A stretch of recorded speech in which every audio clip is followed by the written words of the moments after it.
स्वागत है आप सभी का आपके अपने परिवार एक नौलाकर क्लासेस पर। तो दोस्तों बता दूं मैं कि आज जो है हम भारतीय संविधान से प्रैक्टिस करेंगे।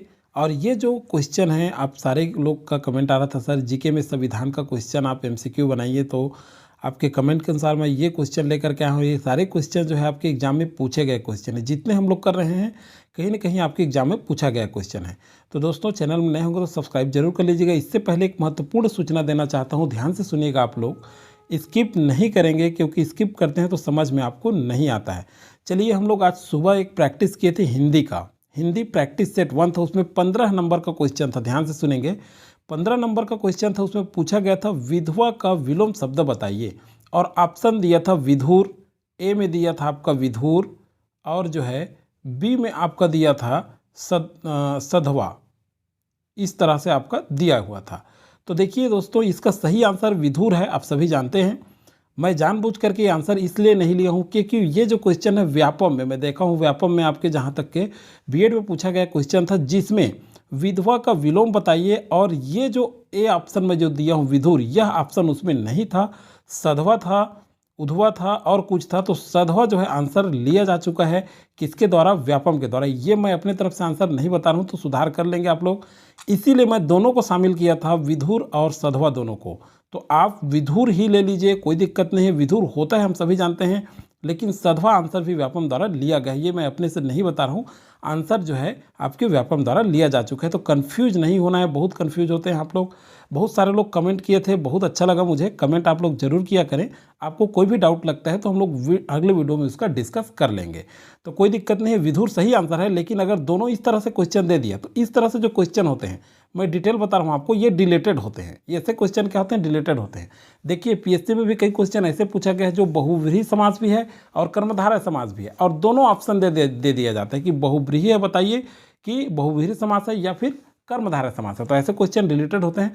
तो बहुत ज़्यादा कन्फ्यूज होने की आवश्यकता नहीं। बहुत सारे लोग बहुत परेशान हो रहे थे, तो परेशान मत होइए। विधुर इसका सही आंसर है, मैं अभी बता देता हूँ आपको, लेकिन सधवा आंसर भी लिया जा चुका है। तो ध्यान रखेंगे आप लोग, अपना विवेक का उपयोग करें, क्योंकि आपको वहाँ देखना है विधुर तो सही है, लेकिन व्यापम द्वारा सधवा भी लिया जा चुका है। चलिए नेक्स्ट क्वेश्चन अब हम लोग शुरू करते हैं। भारतीय संविधान से राष्ट्रीय आपात किस अनुच्छेद के तहत लगाया जाता है? देखिए मैं इसका पूरा डिटेल भी बताते चलूँगा, जितना आपको इंपॉर्टेंट बनता है वो सारी चीज़ों पर हम लोग डिस्कस करते चलेंगे। तो देखिए इसका सही आंसर है 352 के तहत, जो है 300 अनुच्छेद 352 के तहत राष्ट्रीय आपात किस अनुच्छेद के तहत लगाया जाता है? तो 352 के तहत किसके द्वारा? राष्ट्रपति के द्वारा। और कैसे लगाया जाता है ये भी ध्यान रखिएगा। मंत्रिमंडल की लिखित संसूचना के आधार पर जो है राष्ट्रपति जो है क्या करता है? राष्ट्रीय आपात की घोषणा करते हैं 300 अनुच्छेद 352 के तहत। अब देखिए 356 के तहत किसके द्वारा लगाया जाता है? यह भी राष्ट्रपति के द्वारा लगाया जाता है। यह राज्य आपात है, यह भी आपको याद रखना है। इसमें से कोई भी क्वेश्चन पूछा जा सकता है। अभी आप ज्येष्ठ संपरीक्षक मंडी निरीक्षक का एग्जाम दिए हैं तो जानते हैं कि इस तरह से क्वेश्चन पूछ लिया गया है, तो उसी सेक्शन से मैं लिया हूँ। अब देखिए 360 के तहत वित्तीय आपातकाल की घोषणा किया जाता है। यह भी किसके द्वारा? राष्ट्रपति के द्वारा घोषणा के राष्ट्रपति के द्वारा लगाया जाता है। तो ध्यान रखिएगा, तीनों के तीनों जो है राष्ट्रपति के द्वारा लगाया जाता है, कंफ्यूज नहीं होंगे आप लोग। नेक्स्ट देखते हैं, ग्राम सभा की गढ़ पूर्ति के लिए ग्राम सभा के कुल कितने सदस्य होने चाहिए? 1, 2, 1/3, 1/10। तो आप सभी जानते हैं 1/10 इसका सही आंसर है। क्या? 1/10 मतलब 1/10, 1/2 भाग। तो इस तरह से चलिए, ये तो हो गया आपका सेकंड का। नेक्स्ट देखते हैं, साधारणतः विधायिका का सत्र प्रारंभ होता है? तो बहुत इंपॉर्टेंट क्वेश्चन है, पूछा गया क्वेश्चन है, सारे के सारे पूछा गया है। वैसे साधारणतः विधायिका का सत्र प्रारंभ होता है, सही आंसर क्या होगा? प्रश्नकाल से प्रारंभ होता है। किससे प्रारंभ होता है?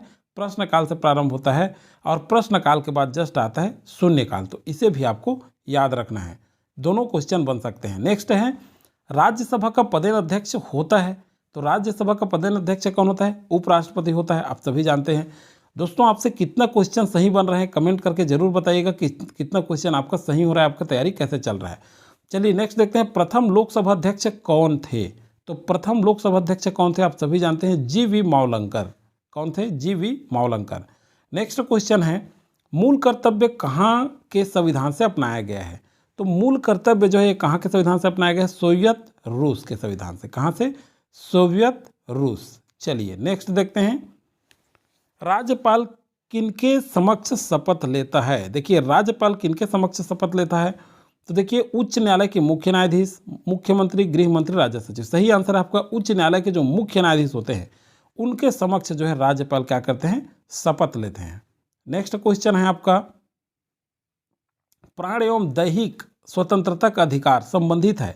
तो देखिए प्राण एवं दैहिक स्वतंत्रता का अधिकार किस अनुच्छेद से संबंधित है?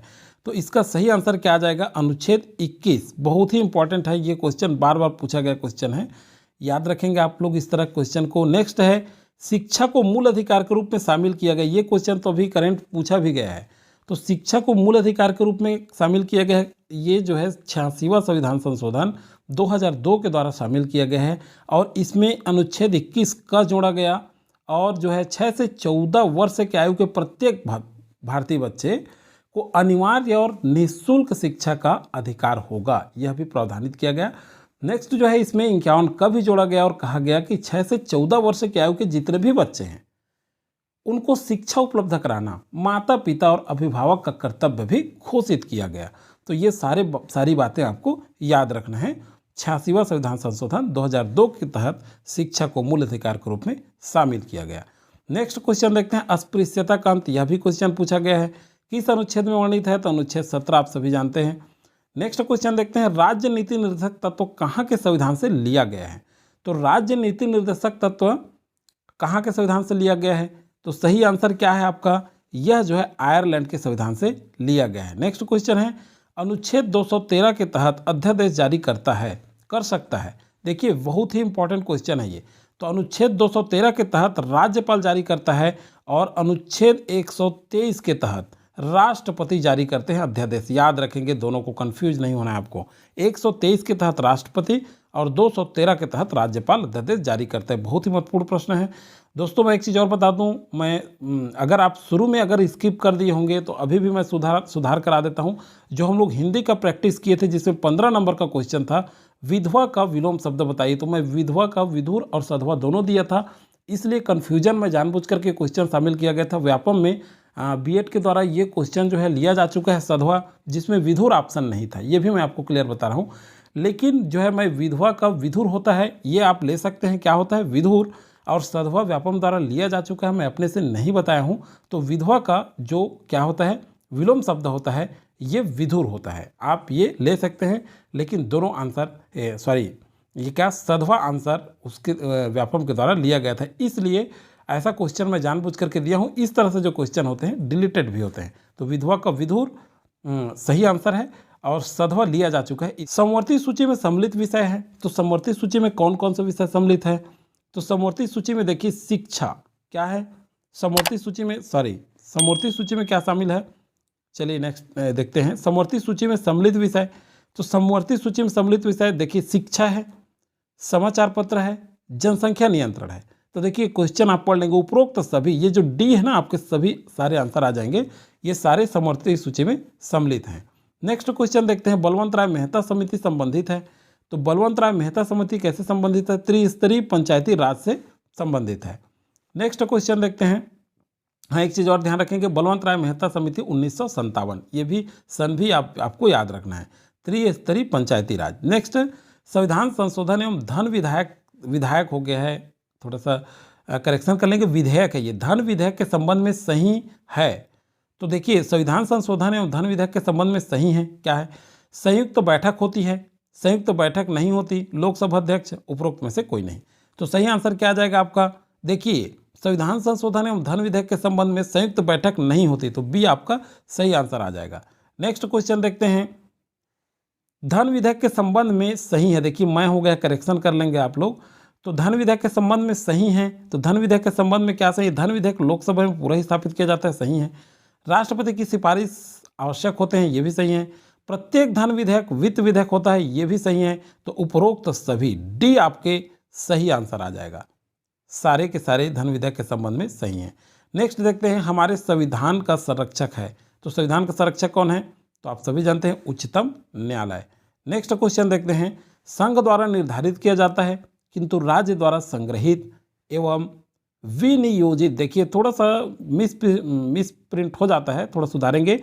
विनियोजित, वी में छोटी ही रहेगा, विनियोजित किया जाने वाला कर कौन सा है? देखिए, संघ द्वारा निर्धारित किया जाता है, किंतु राज्य द्वारा संग्रहित और निर्धारित किया जाने वाला कर कौन सा है? स्टाम्प शुल्क। कौन सा है? स्टाम्प शुल्क। बी आपका सही आंसर है। नेक्स्ट क्वेश्चन देखते हैं। पिछड़े वर्गों के लिए आयोग की नियुक्ति किस अनुच्छेद से संबंधित है? तो सही आंसर है 340। बहुत ही इंपॉर्टेंट है, इसे भी आपको याद रखना है। नेक्स्ट देखते हैं। और इस क्वेश्चन से पहले मैं बता दूं, आप पीडीएफ प्राप्त करना चाहते हैं तो टेलीग्राम का लिंक डिस्क्रिप्शन में दिया हुआ है, जरूर ज्वाइन कर लें। वहां आपको करंट अफेयर प्रोवाइड करा दिया जाता है, वीडियो की जानकारी भी आपको मिल जाता है। दोस्तों, एक चीज़ बता दूं, बहुत सारे लोग पूछते रहते हैं कि सर कैसे करें, ओल्ड पेपर क्वेश्चन नहीं मिल रहा है। तो प्ले लिस्ट में जाइए, वहाँ महिला पर्यवेक्षक नोट्स ऑल सब्जेक्ट लिखा हुआ है, उसमें जो है महिला पर्यवेक्षक में जितने तैयारी कर रहे हैं सारा नोट्स आपको वहाँ से, सारा वीडियो आपको प्रोवाइड हो जाएगा। चलिए नेक्स्ट देखते हैं। देश का प्रथम विधि अधिकारी कौन होता है? तो देश का प्रथम विधि अधिकारी कौन होता है? तो महान्यायवादी होता है। ये आपका सही आंसर है। अब चलिए है एक आपसे क्वेश्चन है, आप कमेंट करके जरूर बताइएगा कि जो है 42वां संविधान संशोधन को किसका दर्जा दिया गया था? तो आप जो है, आपको अगर याद रहता है तो डिटेल लिखा करें, क्योंकि एक बार आप लिख लेते हैं तो वो आपको हमेशा के लिए याद हो जाता है। आपको कोई दिक्कत होती है तो कमेंट करके बताइए, प्रमाणिक उत्तर आपके पास रहता है तो जरूर कमेंट किया करिए। अगले वीडियो हम लोग उसका डिस्कस कर लेंगे। Thank you.